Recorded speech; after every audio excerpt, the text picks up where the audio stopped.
Hey Raghunath, tell everyone about our Patreon community. Sure, Kastuba. The Wisdom of the Sages Patreon community is an incredible online yoga resource. If you like the type of yoga wisdom and culture we share on the show, then our Patreon community is a great next step. This is a listener-supported podcast, and any level of sponsorship will unlock a wide range of live and archived classes, talks, and even workshops. Raghunath teaches, I teach, and we have a host of other excellent teachers on topics ranging from yoga philosophy, asana classes, storytelling, Ayurveda, kirtan, cooking, meditation, and a lot more. We even have an incredible online Bhakti 12-step recovery group. So if you want to check it out, go to patreon.com/wisdom of the sages. All right, let's get it on. Om Namo Bhagavate Vasudevaya. Om Namo Bhagavate Vasudevaya. Om Namo Bhagavate Vasudevaya.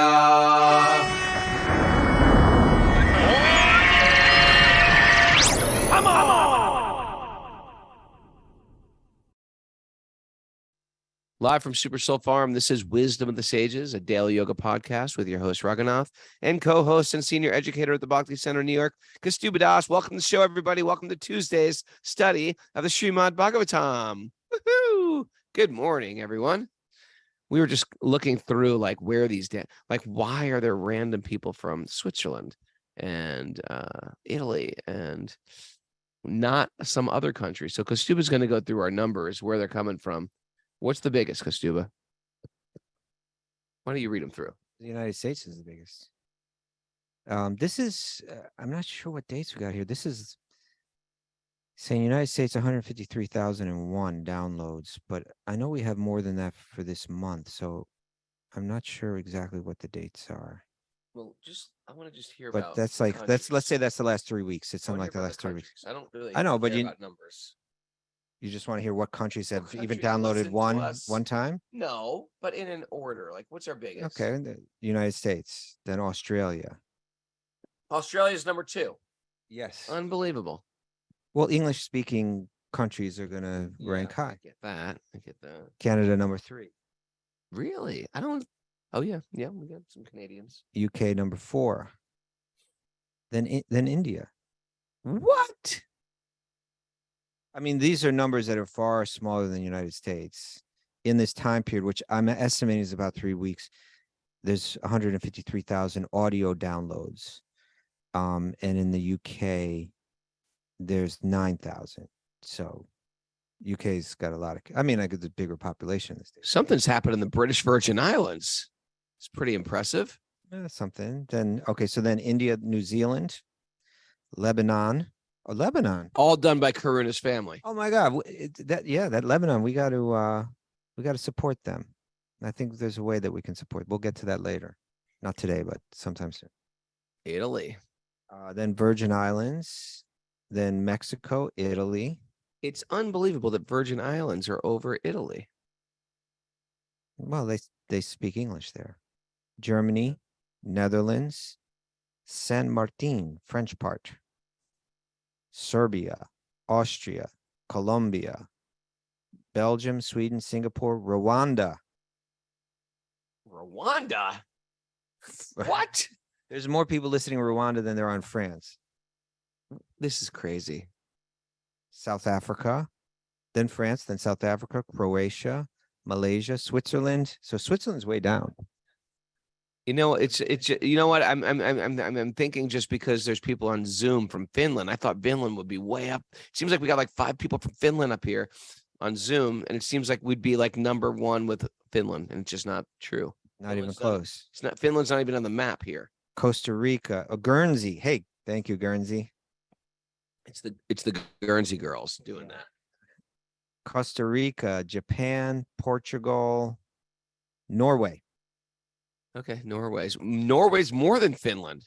Denmark, Poland, Finland, Hungary, Indonesia, Ireland, Brazil, Ireland. I mean, what's going on with Ireland? Let's go to Ireland. Brazil, Iran. That's might be against the law. It may be. Estonia, Czech Republic, Israel, United Arab Emirates, Guyana, Kenya, China, Romania, Taiwan. I mean, these are small. We're getting down to some small numbers here. But yeah, That's pretty good. That's all I wanted to know. All right, thank you. sure. Welcome to the show. Thank you. Thanks. All right, we ready to go anywhere, Miss Mara? Announcements for today? Bhakti recovery group meetings. The men meet at noon and the women meet at 2 p.m. Winding up our 200-hour teacher training this week. Sort of excited. And then we've got like the month off, Mara. We've got the month off of August. Practically not doing anything. Okay. I'm not used to that. Isn't there a Bhakti recovery thing going on here? Or is that in September? September. We got a lot of stuff going on. Check out rockingup.yoga or my link tree in my bio of Instagram. Are there still spots for pilgrimage? Pilgrimage in the fall is happening. It's exciting. You know why? Because I've never went to Varanasi, and we're going to Varanasi. Going to Varanasi, Udaipur, which is incredible. That's where we get this beautiful old vintage Indian art from. It's just like a cool, beautiful old walled city with this gorgeous temple right in the middle that we sit and have kirtan at. And then, of course, right near there is Nathdwar. Nathdwar is where the Krishna lifted Govardhan Hill, the famous deity, the Gopal deity. You read about it in the Chaitanya Charitamrita, and it's a huge Krishna Bhakti hub. And then we're going to the famous Rishikesh on the Ganga, visit Haridwar, and then Govardhan Hill in Vrindavan. Very excited. Okay. Check my website for that. Shall we move on to the nugget? Yes, sir.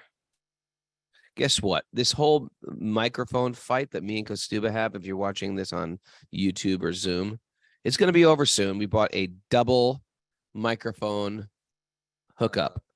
So we can each have our own microphones without like Kostuba pulling it away from my mouth, me giving him dirty looks. All right, this is a nugget from Soren Kierkegaard. Kierkegaard. Soren. We don't even have that letter in our alphabet. It's No, the O with a line through. no, the line of it. So of course Kierkegaard is he was an astonishingly prolific writer and philosopher. Where's the little? Oh yeah, Danish. You wanted Danes? He was a Danish theologian, philosopher, poet, social critic, and religious author who is widely considered to be the first existentialist philosopher. Brother. Existentialism. You know who else was Danish? Well, there are a lot of people were Danish. Harley Flanagan. Well, he was. I don't know if he was born there, but I think he was his early years. He lived there. Yeah. He speaks. I think he speaks He does speak Danish. Dane. Okay. All right, here it goes. Our life always expresses the result of our dominant thoughts.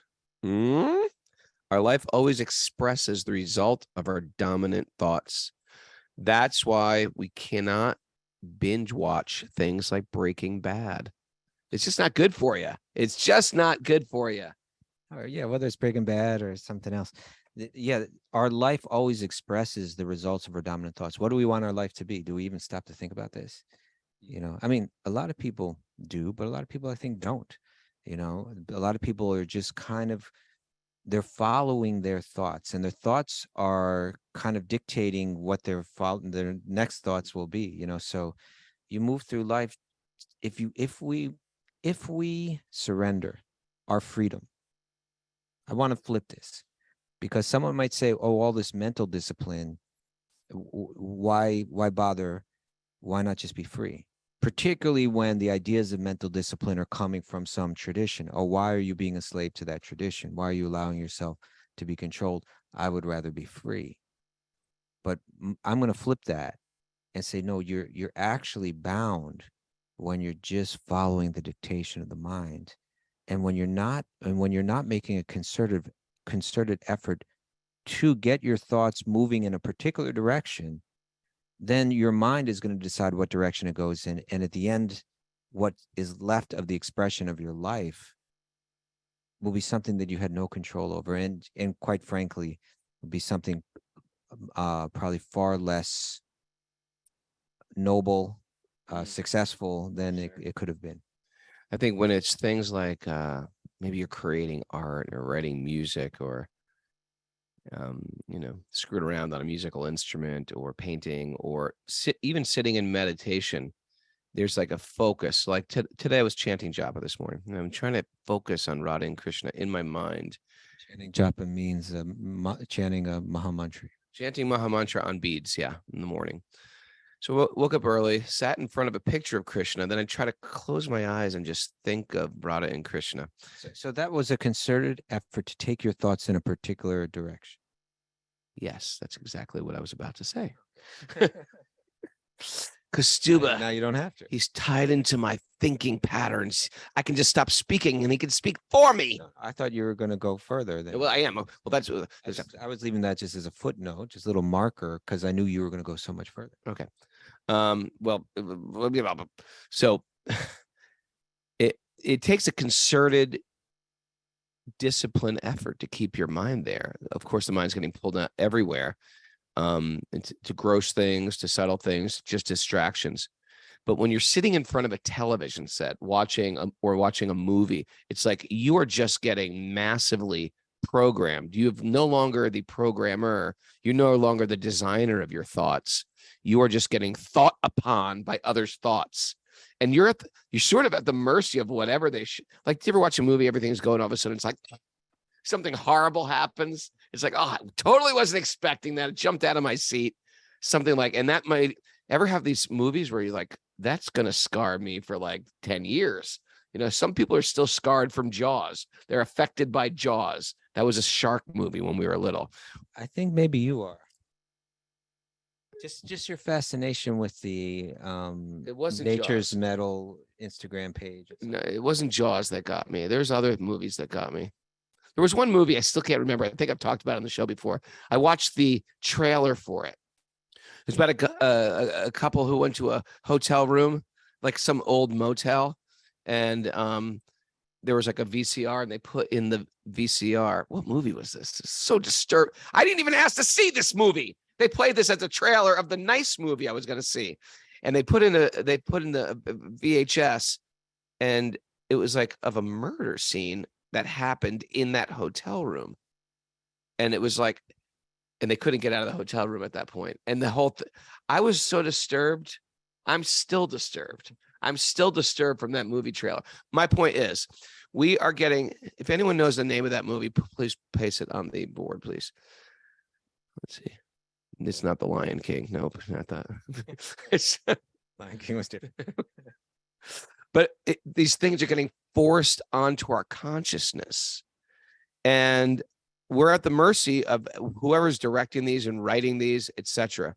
So, our life always expresses the results of our dominant thoughts. Then it takes me to this other place, especially where men go, which is pornography. What is pornography? It's a meditation. It's a meditation you can get really focused in on. Imagine if you were that focused on pornography. If you're focused on pornography, imagine if you turn that towards sweet baby Krishna instead of some body. Imagine that, how intense the meditation on Krishna would be. Wouldn't that be amazing? Wouldn't your life be radically different if you could be that attracted to the form of Krishna? You can. You just got to practice it. Yeah, it's bringing our mind to the places that, like a Bhakti-yogi wants to meditate. It's said that in the beginning, it may be challenging or may not be so sweet. You may not taste it the way you taste the other things that your senses are programmed to call for. But if you begin to say, listen, mind, I'm in control now. I'm going to start sending you in a certain direction, and you're going to get used to it. And then the mind will just adjust to it. So it's just a question of, are we willing to walk that path? Are we willing to have that self-discipline? And if we just do, we benefit from it so much. We just can't be lazy about it. The images that we put in our consciousness on a regular basis affect our consciousness. You know what really taught me this? Don't. Henry from Zoom here. Here's Henry. There he is. I just saw him in Zoom. He went through a transformation at one point in his life. You know why? Because he was living with Mother Yamuna. He was taking care of Yamuna Devi. And I went to his old house, in a big house in Washington, D.C., and it was filled with these beautiful but sort of like old European paintings from his ancestor. He lived in a family. He's one of those guys who's like knows his great-great-grandfathers and had paintings of them and statue and busts and beautiful pieces of art. But it was sort of like an old house with old beautiful art pieces of, you know, their family and stuff. And then I think that the association with Yamuna Devi, he transformed. I went back the next day. It was like I went to an ashram like a year later, and all these very beautiful paintings of Krishna all around. And you couldn't help but being very Krishna conscious in that household. And that is my new thing. My whole house full of pictures of paintings of Krishna. That's all I want to see, because it affects us. What you have on your walls, look around your house right now. What you have on your walls is going into your mind on a regular basis. You know what my mom had? I don't. Sweet baby Jesus. Oh, okay. Sweet baby Jesus every day. Very interesting. Every day I look at that picture. It's engraved in my mind. It really says something about the nature of. Look, you're mentioning Yamuna, and for people, our listeners that don't know, Yamuna was an absolutely amazing yogini and just character who was like one of the earliest people to join the Krishna consciousness movement. She was skilled and brilliant in so many ways. She was one of the people that was instrumental in bringing the Beatles to Bhakti-yoga and George Harrison's interest in particular. She even sang on a record produced by George Harrison, and he said, "I could make you a star." She said, "I'm not interested in becoming a star. I just want to serve Krishna." Yeah, she was so cool. She was so cool and attached. Thank you, Henry, for introducing me to Yamuna Devi. And so she, I mean, we could go on and on about her. We should someday. But we should have a show dedicated to Yamuna Devi. You know why? I just saw her because all the teacher trainings, we watched the Hare Krishna movie, and she's sort of featured in it also because she was the one who really met the Beatles, one of the first to meet the Beatles. But and she no, that's all. I was just going to say she was also known for her cooking, as she was like, and she was asked by Srila Prabhupada to kind of compile a cookbook of, you know, as she was traveling around India to get all the recipes, and that cookbook became like it won, you know, that big cookbook award, like for all cookbooks, you know, like the best cookbook of the year kind of thing. Like it wasn't just an ordinary cookbook. It was just like this kind of just incredible. Mary, are you familiar with that cookbook award? The James. It wasn't the James Beard. It was a different one, some other international cookbook. It's probably stickers on the book if you got around. But in any case, she was this amazing woman. But here's my point. She was also known for so many things, but for her puja, for her daily ritual worship, and the detail in which she did it with. My point being is she was a person that she brought her mind to bhakti. She brought her mind to Krishna in a very deep way. It's so much so that, like, she goes into Henry's home. I'm sure she didn't tell Henry, "Hey, take down these paintings and put up something else." But it was just by the influence of her presence that her thoughts just transferred into his thoughts. You know what I'm saying? It's just like one person radiating good, powerful spiritual thoughts. They actually begin to just affect people around them, even without necessarily like trying. Let's unmute Henry. Let's get Henry in here. Henry, we're unmuting you. Asked to unmute. Actually, she did tell me to take the paintings down. Henry. Yes, good morning. she did. She did suggest that it would be better to have more paintings of Krishna.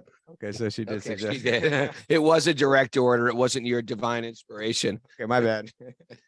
You want to share something about Yamuna, just having her in the house, how it transformed? Well, yeah, it did transform everything. You can hear me? Yep.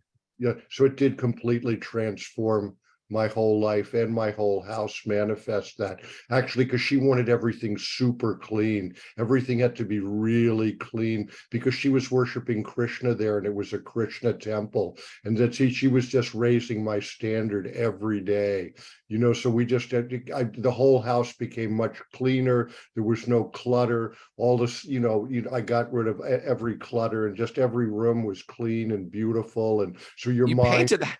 You painted the house saffron, the color of paint- like the robes of a Swami. I did that in 87. Yeah, and she came about like 93 or 4. It was beautiful times. Thank you, Henry. I'm in debt to you. Thank you, Prabhu. I'm in debt to you, Prabhu. Oh my God. Yeah, it's amazing. And this is another, it brings us back to our ongoing point we make, which is the company we keep dramatically affects us, especially when you're with a very dynamic person who's very focused on their spiritual life. You can't help but just rise, right? And because they're not affected by you, they're giving association, but they're not sort of taking your association. So you're left to just be drawn up by them. This is all, let's bring it back to Kierkegaard. Who said our life always expresses the result of our dominant thoughts. Our life also, yeah. And so here's a lady with these dominant thoughts of spiritual life. And those are so powerful that most of us, we don't even have a dominant thought, or we actually probably do have a dominant thought. It could be lust or greed or anger or whatever, nature even.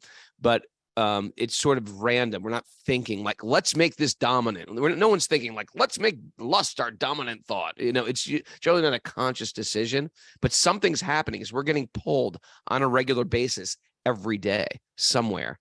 But when you get a person who's really focused, this is my dominant thoughts, spirit is my dominant thought, you can't help but just sort of go with them, huh? Yeah, and that's what yoga is all about. If you could define yoga as just, it is the effort to control one's dominant thoughts in a particular, towards liberation, towards freedom, right?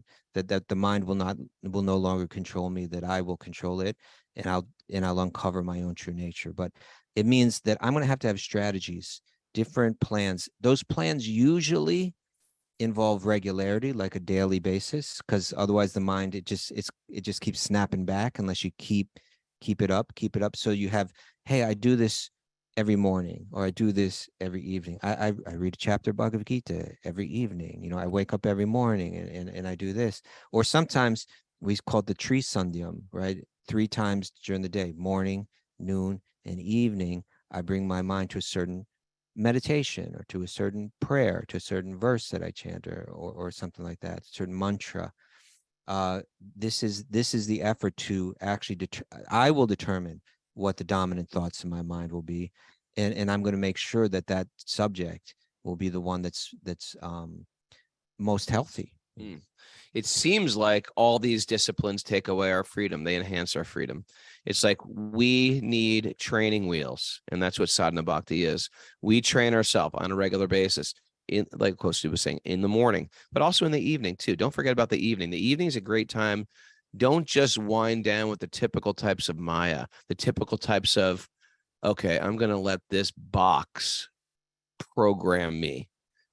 We start programming our own consciousness in the evening and wind it down through meditation, or through reading sacred literature, or reading some pastimes, or singing a song, a bhajan. Very powerful stuff. And then it becomes sort of like the sandwich. It sandwiches your day. And the next thing you know, the training wheels, when you were little, ever like ride a bike with training wheels? And then all of a sudden you don't realize it, but maybe the training wheels have flipped up and you're actually riding the bike. This is what happens. We're doing this thing as a discipline. Why? Because the acharyas, the masters, the great teachers have said, try it. Just try this out. Try chanting on japa beads. And if you're not doing that yet, try it. They said, try it. I'm not telling you to do it. All right. Just try it. I'm trying. Just try it out. And then after a while, and then just like I said, go to the gym, try it. You don't go once to the gym, try it for a month. Try it for a month, see how you feel. That's all we're saying. Try it for a month, see how you feel. Read a little bit in the evening, see how you feel. Chant a little bit in the morning, see how you feel. And then keep going on with this practice. And all of a sudden, the training wheel, so to speak, which is the orders of the gurus, the training wheels might lift off, and you might be like, where's my beads? I want to chant. I'm attached to this now. and someone might argue, it's like, well, what's the difference? I'm attached to, before I was just attached to sitting down and drinking beer. Now you get me attached to this. It's all attachment. It's not all attachment. Don't use that silly philosophy. There's different types of attachment. There's attachments that help us, heal us, and liberate us. And there's attachments that degrade our consciousness as well. Don't be like, oh, it's all an attachment. There's different types of attachment, people. Hi. Thank you. Yeah, you're welcome. You're welcome. All right, Raghunath, are you ready to move on now to the Bhagavatam? Send in the clowns. Kostuma came out of his room singing "Send in the Clowns" today. No, that's not. That's true. I didn't come out of my room singing it. There was a stimulus for that. I forget what it was, Okay. but I think you had something to do with it. What a weird, creepy song that was. Send in the clowns. All right, let's move it on to the Bhagavatam. Right And, wonder if they're like Vedic clowns. let's not. Let's chant these mantras again. Have you ever heard of that? Rayanam namaskritya naram chaivan rotamam devim saraswatim vyasam tato jayam mudirayat. Before we started the Srimad Bhagavatam, which is our very means of conquest, one should offer respectful obeisances to the Supreme Lord Narayan, unto Narayan Rishi, the supermost human being, to Mother Saraswati, the goddess of learning, and to Srila Vyasadeva, the author. Nasta prayeshva bhadreshu nityam bhagavat sevaya Bhagavati Uttama Shloke Bhaktir Bhavati Naishtiki, by regular attendance in classes in the Bhagavatam, and by rendering service to the pure devotees, all that is troublesome in the heart will become eradicated, and loving service to the Supreme Lord, whose praise with transcendental songs will be established as an irrevocable fact. Om Jnana Tamarandasya Jnananjana Salakaya Chakshurun Midatam Dena Tasmai Shri Gurave Namaha. I was born in the darkness of ignorance, and my teachers are opening my eyes with the torchlight of knowledge.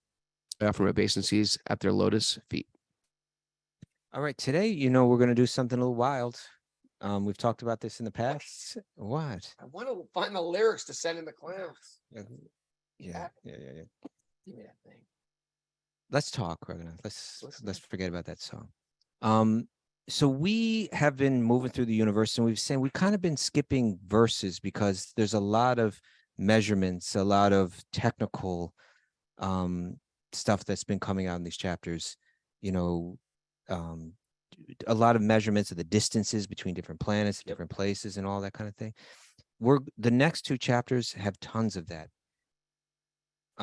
Really, I know. You know what I was thinking? I was thinking maybe there was some God talking to you in that song. Well, let's worry about that later. Why don't we just talk right now? All right. Sorry.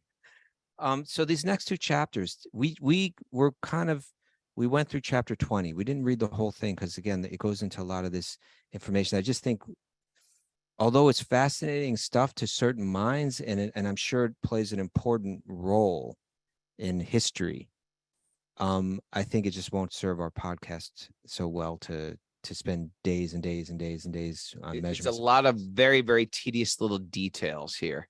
And some minds are very attracted to it. And if you are, we highly recommend you read it. Go for it. So the next two chapters are like that fully, and we're just jumping right over the both of them.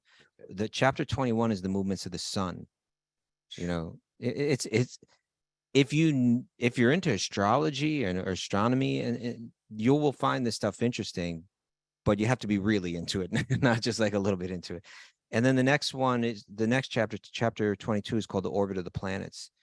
And that's largely about the moon, that chapter. So it goes into, again, lots of measurements and distances between planets. And for certain people, this stuff will become important or significant for different reasons. Did you ever read that book by Sadaputa, Vedic Cosmography? I know I don't know if I read the entire book. I know I read from it. What's the difference between cosmography and astronomy? Mara, maybe look that up. Okay. Well, astronomy is particularly about the celestial bodies. Anyway, yeah, Mara can look that up. So in any case, now we come to chapter 23 of the fifth canto. We're coming near to the end. And this chapter is called the Shishumara planetary system. Okay. Now, Shishumara, apparently it's described two different ways, but it means like it could mean like a dolphin, or sometimes it's described here almost like a coiled snake. It's like just like we look up at the stars and we see different shapes. Oh, that's the Big Dipper. That's the Little Dipper. That's This is different than the Shishumna, right? From the Nadi. This is something totally different. yes. Very interesting stuff here. Astronomy is the study of objects and the phenomenon beyond Earth, whereas cosmology is a branch of astronomy that studies the origin of the universe and how it has evolved. For example, the Big Bang, the origin of the chemical elements, and the cosmic microwave background are all subjects of cosmology. Can you say the difference between them now? Now, Okay.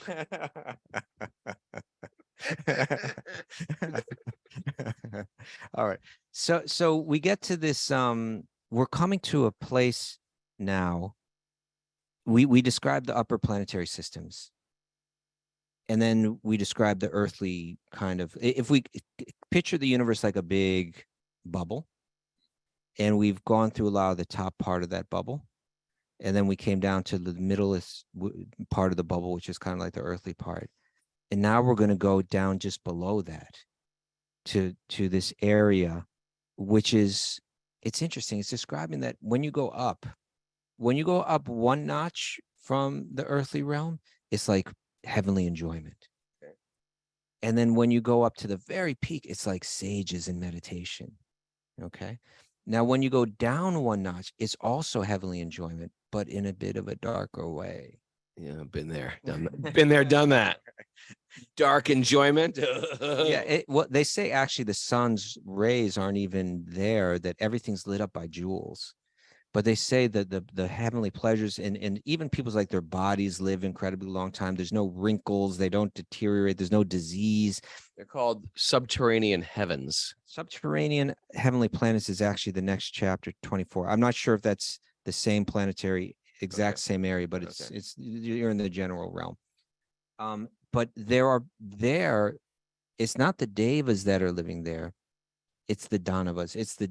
It's those that are against Lord Vishnu are in that realm, but they've accrued some kind of karma, and where they have power and they have high levels of enjoyment. Very interesting. So they're against Lord Very Vishnu. interesting. They're mystical beings. Yeah, they're otherworldly, but they're not into Lord Vishnu one bit. And so we get a description of those planets, and again with measurements and distances and so on. And it's a very short chapter 23, the Shishumara planetary system. But they're saying that if you look at it in the sky, it will look like a dolphin, or it will look like a coiled snake. And then they describe what planets are in what areas. But you know how, as we've been going through, at different times they key in on important people that live in that area. Yeah, who lives there? Bali Maharaj. Gotcha. Yeah. So this one, the Shishumara, is a subterranean planet, a lower planetary system. Well, all I know is that I'm no expert on this, but chapter 23 is called the Shishumara planetary system, and chapter 24 is called the subterranean heavenly planets. So just from that, I would assume that they're different categories, but for all I know, they might be in the same category. Maybe we'll find out as we read on. But they're both lower. Definitely both lower, Okay. lower than and you see, so it's kind of like if it's a 5-layer sandwich, the universe, right? And the earthly realm is the middle, where we're familiar with that. There's pleasure, there's pain, there's ups, there's downs. Life is short relatively. If you go up one notch or down one notch, there's heavenly enjoyments, you could say, like there's lots of enjoyment going on. Then if you go to the very top layer, you have the deepest meditations going on. These sages, Siddhalokas. great yogis in deep meditation. And if you go to the very bottom, you have total suffering, just like brutal suffering going on. Okay. So that's the picture that the Bhagavatam is describing. Now, as we go through these plants, actually, you know what? It's in the subterranean planets. That's chapter 24 that we hear about Bali Maharaj. Maybe we'll get there today. But at the end of this chapter, on the Shishumara, this dolphin or this coiled snake that we could see in the sky, it gives us it kind of goes to what Kierkegaard was saying. or what we were talking about. Like, what are your dominant thoughts, and how can you, what Vyas is doing here is he's saying, I'm describing the universe to you, and I'm telling you, you can look up in the sky and you can kind of see a formation and think of it as like a dolphin. But he's going to say, but he's going to give us something more. He's going to say, here's his advice to us, or you could say Shukadev's advice to Maharaj Pariksit, because he's speaking this, that if you meditate, if you look up into the sky and you see that dolphin, or you see that coiled snake, and you've been informed about who lives there and what they're experiencing there. But if you see that as the body of Lord Vishnu, and you meditate on that 3 times a day, what the effect will be. Okay. So I think there's only like 9 or 10 verses in the chapter, but I'm going to read text 8 and 9. Right. Okay, go. So here's text 8. My dear king. So this is Shukadev Goswami speaking to Maharaj Pariksit. The body of the Shishumara, the dolphin or the snake, as thus described, should be considered the external form of Lord Vishnu, the Supreme Personality of Godhead. Okay, so that's like, it's his body. You would think of it, he's saying it should be considered. In other words, you can consciously choose to think of it as the body of Lord Vishnu. Okay, no comment. All right. And then he says this: morning, noon, and evening. Okay, the sandhyas. These are good times for meditation, right? Good times to take a break, focus the mind where you want it to go, if you want to train it. So morning, noon, and evening, one should silently observe the form of the Lord as the Shishumara chakra and worship him with this mantra. Here comes the mantra. O Lord, who has assumed the form of time. Now, this is interesting because all the chapters that we've been reading here is like the movements of the sun, the movements of the moon. It's all about time. They're instructing us that when you think of the movements of these planets and so on, think of time, because it's time that's making everything move. Your life can be measured by the movements of these. What is happening with your life? Choose, make the conscious choice, embrace the self-discipline to direct your mind in a particular way, because the time is ticking away. And if you don't get serious about this now, then you take your next birth in whatever way you allowed your mind to go. So he says this: morning, noon, and evening, one should silently observe the form of the Lord as the Shishumara chakra and worship him with this mantra. O Lord, who has assumed the form of time, O resting place of all the planets moving in the different orbits, O master of the demigods, master of the devas, O supreme person. And this is the month of meditating on the supreme Purushottam. Purusha, person, Uttama, the supreme Purushottama. O supreme person, I offer my respectful obeisances unto you and meditate upon you. So it's a call for us to, every day, we've got busy things we need to do. Shukadev Goswami hasn't said you need to give up all your worldly responsibilities, walk away from your family, walk away from society. He hasn't said that. But what he said is 3 times a day, take a break, slow down, think about where you are in this universe.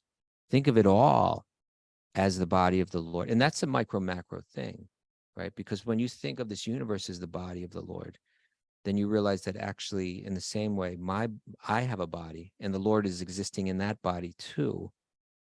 And therefore, I'm always with the Lord at every moment.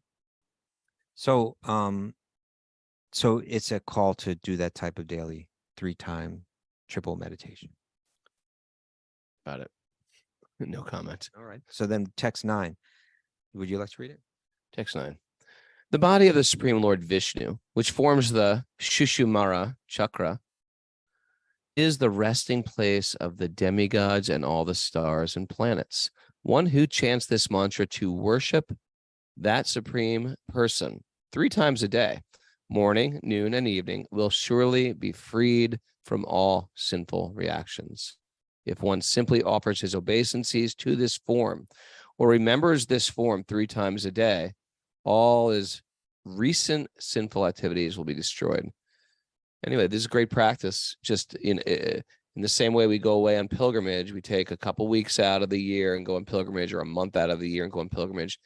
We have our own pilgrimage at different times of the day. Morning becomes sort of obvious. Wake up early, you have some meditational time, you sing a song, you do some puja, whatever. But the noon, that time when the morning meets the afternoon, at that noon, you remember the Supreme Personality of Godhead. In the evening, in the wind up, as it goes from afternoon to evening, at that sandhya, we have some special meditation time. Meditate. You're going to do it anyway. You're going to sit in front of a television and you're going to put something on, or in front of your computer and put something on, and you're going to be meditated upon by whatever the director or TV producer is going to have you meditate on. Why not choose our meditation every night? Choose what you're going to be addicted to. Instead of binge watching a particular series, choose something that's going to actually liberate us and make us truthfully good as, because really what you watch before you go to bed, that really affects you. You know what I mean? Yeah. I'm careful. I don't watch any murderous things. Just during the day, but not in the evening. No, I don't watch murderous things during the day. I am Not animals. modern calamities I'm interested in, because it's a wake-up call. Okay. All right. Yeah. So, and here where it's saying this is saying, okay, if you meditate like this 3 times a day, what it will do is it will free you from all your sinful reactions. So really, how do we understand that to it? To a materialist, to like a religious materialist, let's say, right? Like a person who's, I want to be pious and I want God to give me the things of this world. I don't want to suffer in this world. They'll read that like, okay, this is really good. This is what I need to do, because that bad karma, when we say sinful reactions, we mean the bad karma. Whatever I've done that's curate or cultivated bad karma in the future for me, that's my quote unquote sinful reactions, right? I can get free from that kind of suffering just by this 3 times. Okay, I'll do the meditation, but what gets explained by the deeper thinkers, right? The deeper yogis, where they go is they understand that there's this whole cycle of our ignorance, which leads to desire, which leads to an action that cultivates bad karma. And then comes the reaction of the bad karma. And one of those reactions is kind of like what we see like physically manifest, it's like whatever it may be, whatever kind of suffering, direct suffering manifests from that. But then there's another effect, right? It's called kutam, that the mind becomes conditioned to think in the direction of the way you took it that got you here in the first place. And then you commit the activity again, and then you got a cycle going, right? So if we want to become free, we have to break that cycle, which means we have to meditate in a particular way that is going to destroy, disintegrate that tendency to think that way again, right? That's actually the scariest thing for the yogi, right? It's not like, I got tennis elbow or something as a reaction to bad karma, or I went through whatever external thing. The real problem is that my mind has become conditioned to think this way, and it's just going to keep me in a cycle of this type of thought, right? So here it's saying there's a way to break this. Every morning, every noon, and every evening, bring your mind to this idea that this entire universe is the body of Lord Vishnu, that we're all existing within it, that all the planets and all the stars, that they all rest within the body of Lord Vishnu. Just that idea, just that thought, just that meditation has the power to disintegrate your negative thought patterns. Running on low. I had this interesting thought yesterday on a japa walk with Mara. When I was a new devotee, I was always very like discerning and with a heavy twist of cynicism. I was thinking, all right, whatever this Hindu stuff I'm getting into is, it almost seems like they're just trying to fill up our time. Ever think like that? Okay, we got to do this elaborate puja, or this worship of the guru, or worship of the statue of the deity and the statue of the guru, and then chant on our mantras. Are they just trying to fill up our time? And walking and chanting yesterday, I was like, yeah, that's what they're trying to do. Just trying to fill up our time. Exactly. But it's filling it up with a very positive, liberating meditation. The problem is everything we do on a regular basis, either conscious or unconscious, is a meditation. It is a practice. You get better at it. You go towards it. It becomes your go-to practice. It could be you're scrolling on your phone. It could be the binge watching TV show. Oh, I'm done with that. I'm going to watch a new one. Whatever it is, they become practice, and they start to direct ourselves. This is where I'm going to seek shelter in. So yeah, it is taking up our time, but we're supposed to develop an attachment to that. And that attachment, that practice has a very, very positive payoff. And it all has to do with how the mind's affected. And the mind becomes very peaceful. The mind becomes very calm. All the previous vasanas or samskaras that affect the mind from previous scars, traumas, etc., become sort of eradicated, and you're just left with this heart of Krishna. My heart's towards Krishna, and that's where we're going with these quote practices. Yeah, I see you every morning, Raghunath, when I'm here doing your puja. It's great. It's a great practice. I sweetly enjoy it. Chanting your prayers. I sweetly enjoy it. It's not. I have to do it. It's like I love waking up and greeting my deities and offering flowers and offering incense. And my biggest thing, because of good time management, I feel like, is now Vandanam. After done with the pujas, stopping and just offering prayers. It is probably the most pleasurable part of my day. And you begin to, there's such beauty in those prayers, right? There's such sweet, beautiful sentiments expressed so poetically. Well, it's because you're tapping into, when you're reciting prayers from the great masters, you're tapping into the great masters. They become part of what came out of their mouth is now coming out of your mouth, and you're sort of tapping into a history. And it's a practice, and this is a practice probably which starts off a little bitter. I can say for myself, it was bitter to live in a temple, wake up early, and sit through the entire morning program. It just became a little tedious. It became sort of a little rote. It became a little, really? Again? Can we mix it up a little? Can we have movie night? Stuff like that. But there's an attachment that comes to that. And that attachment has stayed with us for 35 years. We've been doing this. And now the flavors got richer.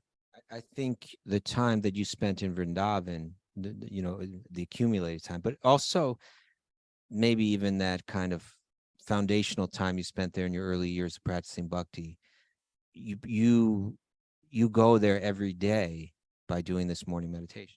Yeah, you really do. As a matter of fact, that's what I actually think. I'm actually picture myself in Vrindavan. And when I look at the deities, I see these deities as if I'm in Vrindavan, worshiping them in Vrindavan. Yeah, it's a great part of our day, Mara, right? Yeah, it's my favorite part of the day usually. That's all. Okay. I was thinking, sometime back we're talking about that. It's mentioned, that the Brahmanas, the spiritual, those with the deep spiritual inclination and the spiritual kind of guides in society, that they bathe 3 times a day, right? Yes, I just read this thing on Instagram where I get all my news from that. Dermatologists are saying you should only bathe 3 times a week. I was thinking, This kind of dirty dermatologists are dirty militia dermatologists are coming up with these things. No, but I was thinking, they bathe 3 times a day. It's not just because they're dirty, but it's because your mind becomes refreshed when you bathe. So before you do these 3 meditations, you want to prepare your body by bathing. You step out, it's bathing, by the way, Western people think taking a shower means you spend 15 minutes in there or something like that. No. You have a cold shower like at noon. You have a cool shower. You're in and you're out. Not boom, real quick. You're not just singing in the shower, soaping up, staying there for hours. You just pour water over your head, basically. So you take a bath, and that refreshes your mind. You know, you become lucid again. Then you sit down and you do your meditation, and you go deeper that way. Great to try. You know, it's a good practice. It's Purushottam. Before you eat lunch, take a quick shower, real quick. Quick shower before Quick shower before lunch. You feel great. Put on fresh clothes, all the better when you come back. Yeah, and then before dinner, boom. Here's your second one. Okay, boom. Yeah. You got 3 showers a day. And if you're hearing, like Raghunath and I, we were fortunate that we had people to train us in the meditations that we do during the day. And if you're kind of new to this and you're hearing this and you don't really have, we want to bring you all this stuff, and we're diligently working to sometime, hopefully not too far in the future, we'll have a wide range of courses and a whole online like academy thing going on. But even that being said, if there's something that you do in your day that you feel you feel your mind spiritually refreshed by, maybe it's just reading one verse of Bhagavad Gita, you know, thoughtfully, slowing down, then do that 3 times a day, right? Do that in the morning, do that at noon, and do that in the evening. Find something, at least for now, that gives you that when your mind experiences it, your mind says, oh, that brought me to Krishna. That was refreshing, you know. Sometimes little doses are the easier way to do it. And then do that 3 times a day, you know, and begin to feel that effect, you know, and then you just begin to build on that and build on that and build on that. There's so much emphasis on, like, what are you doing with your body? I got to lose some weight. I have my lower back pain. My hamstrings are tight. I got sciatica. There's so much emphasis on the body because our body, if we can clean up the mind, things change. Mara knows when I listen to those true crime podcasts, like you start thinking about murder. You start thinking about murder on a regular basis. You start looking at people. And you're like, that could be a murderer. That person could be a murderer right there. Maybe I'm a murderer. Maybe how many murders are walking just around me? Everybody's murdering everybody. On that note, why don't we check in with Mara and see if there are any takeaways for today? Good. Yeah, I think people put takeaways on the board, Mara. Oh, good. Yeah, we got some good takeaways today. We need a concerted, disciplined effort to direct our thoughts. Okay, yes. Turn your intense focus and attraction from porn to sweet baby Krishna. That's a very good advice. You said it. I was just repeating it. The company we keep dramatically affects us. Oh, yes. Oh, yeah. What you have on your walls goes into your consciousness. Yes. Discipline enhances our freedom. We need training wheels. Likey. Attachments can liberate or degrade us. Me likey. 3 times a day, think about and worship Vishnu. Mikey likey. I'm not going to send the microphone over your direction. You continue in this direction. Let your sadhana fill up all your time. Mm-hmm. Bathe to refresh your mind 3 times a day. Bathe. And don't meditate on murder before bed. Never do that. Never do that. There was a good one that's like saffron houses attract devotees. I like that one too. Saffron houses attract devotees. Thanks everybody for joining us. Oh, there we go. There we go. It's been a beautiful day. Let's have sweet pictures of Krishna decorating our house. What are we, crazy? What else is on our walls? Look around. That's all you got. I don't see anything else. You got that Kastuba original. Kastuba original. I know, we're not talking about that yet. Why would you? I had no idea you planned to ever talk about it. You know what I'm talking about? Oh, that piece of garbage that you produced. Well, it's not a sweet Krishna picture. It's just like you're doodling. Bhakti philosophy. Bhakti philosophy. I wrote once. I was teaching a course here, and I was writing on this old chalkboard, and it's kind of like all faded, and then you just hung it on the wall. Yeah, I know. It was trying to cover something up. It was covering something up, but it wasn't. I was just hanging it because it looked like a chalkboard. But I kept your Bhakti philosophy on there as well. will be worth something someday, Raghunath. I think so too, Kastuba. Henry said, where you meditate on Krishna becomes Vrindavan. Where you meditate on Krishna becomes Vrindavan. That's a good one.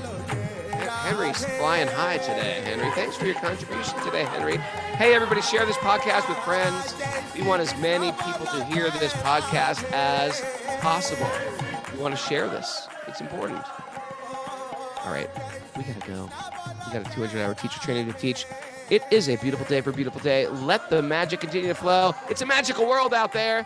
When you tune into magic, your life becomes magical. Mwah. Shri Radha.